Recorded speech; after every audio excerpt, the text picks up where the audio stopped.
Good evening, visitors. Welcome to the Australian War Memorial's last post ceremony.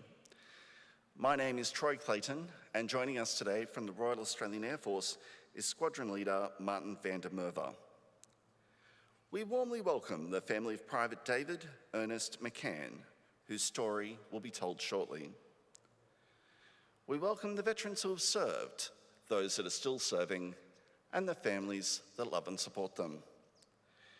The live stream of this ceremony is made possible by the Return and Services League of Australia and the RSL and Services Club Association.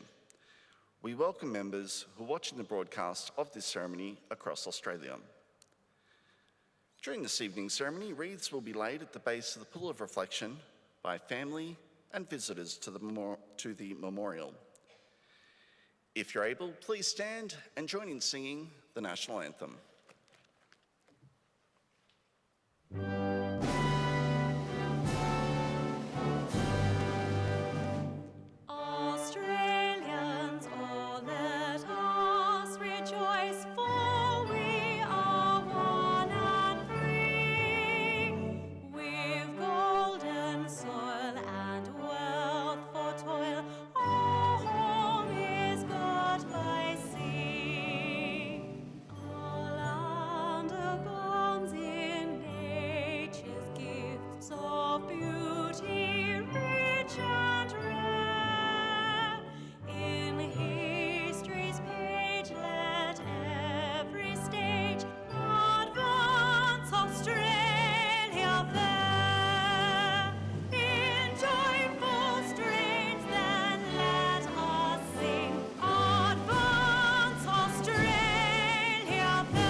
Thank you. If you're able, you may be seated.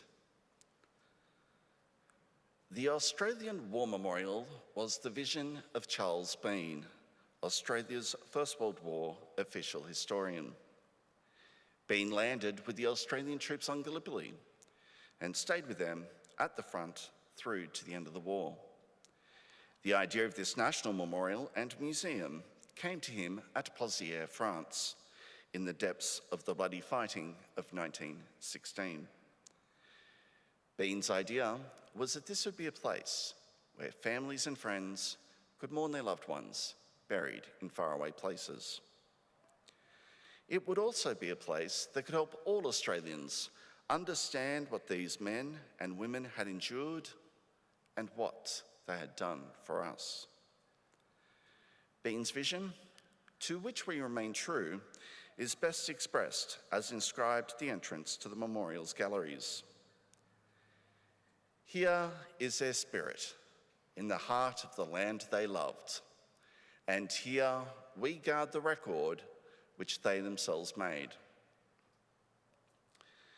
Tonight, we'll read the story behind just one of those on the Roll of Honour, which lists the names of more than 103,000 men and women who have given their lives for us in war and on operations for more than a century.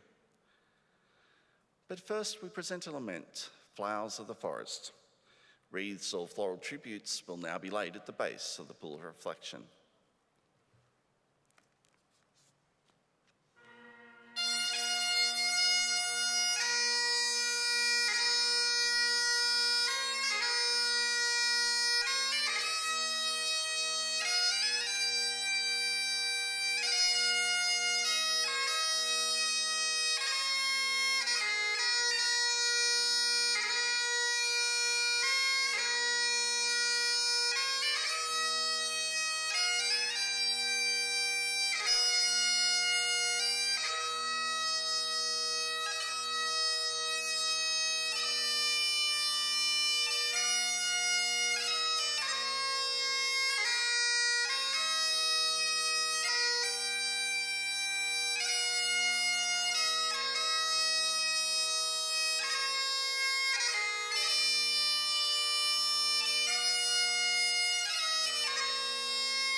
Today, we remember and pay tribute to Private David Ernest McCann.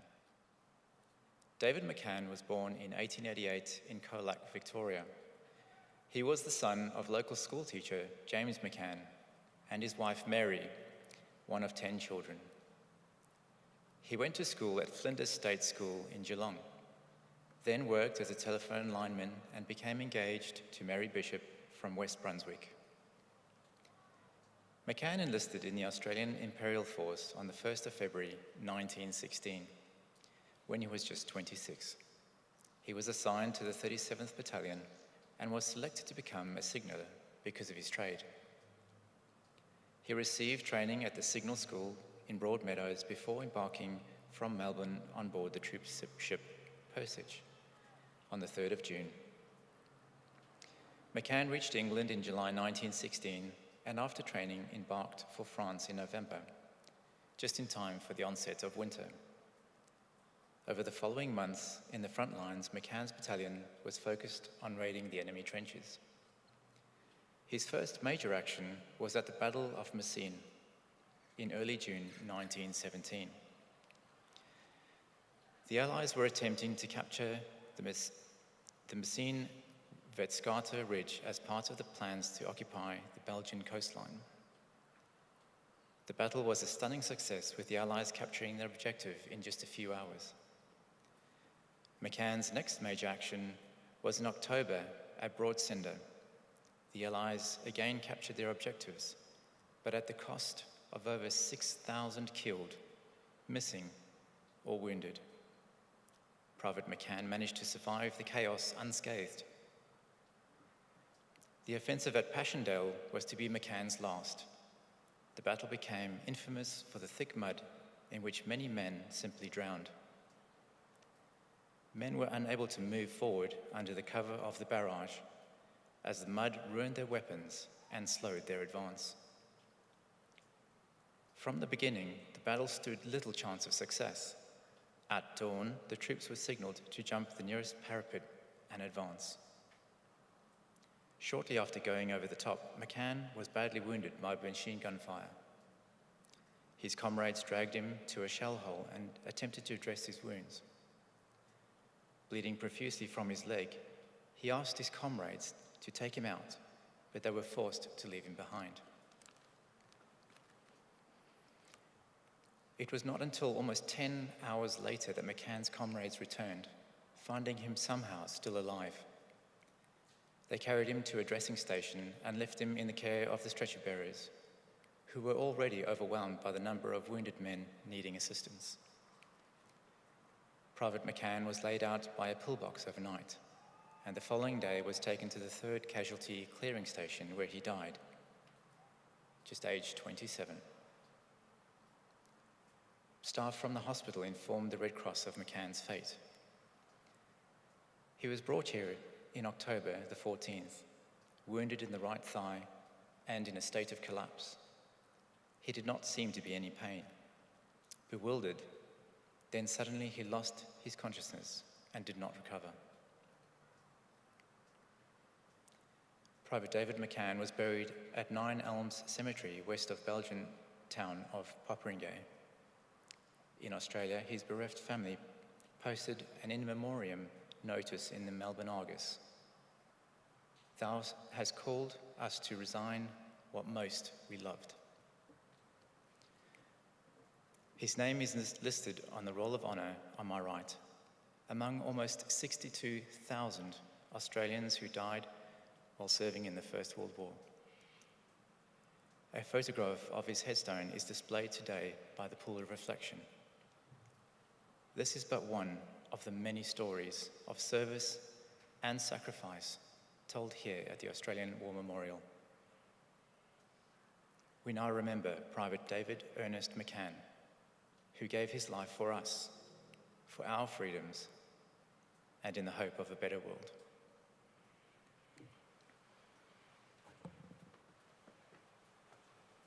Please stand for the reading of the Ode and the sounding of the last post.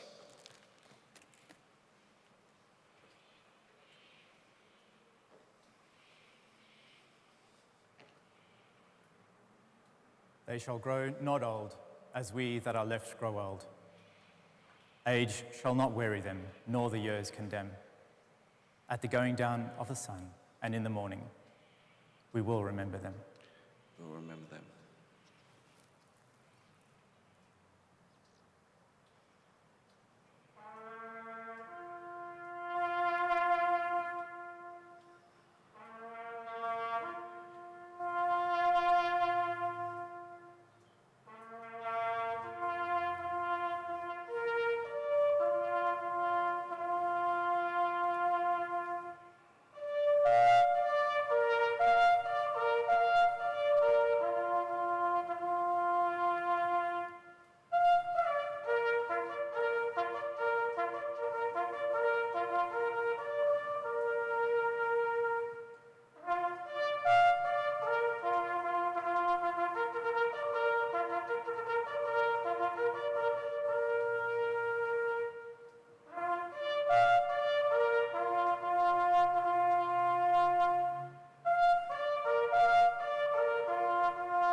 Lest we forget. Lest we forget.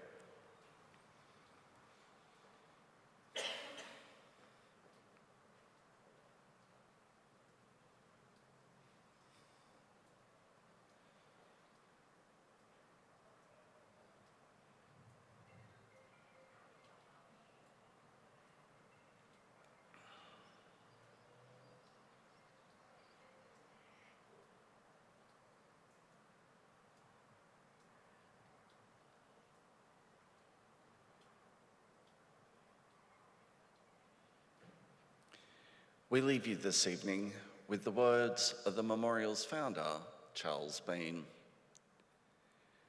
Many a man lying out there at Pozières or in the low scrub of Gallipoli with his poor, tired senses barely working through the fever of his brain has thought in his last moments, well, it's over. But in Australia, they will be proud of this. Ladies and gentlemen, girls and boys, that concludes the last post ceremony. On behalf of the director, staff and volunteers, thank you for visiting the Australian War Memorial today and for your continued support during the Memorial's development project. We wish you all a very pleasant evening. Thank you.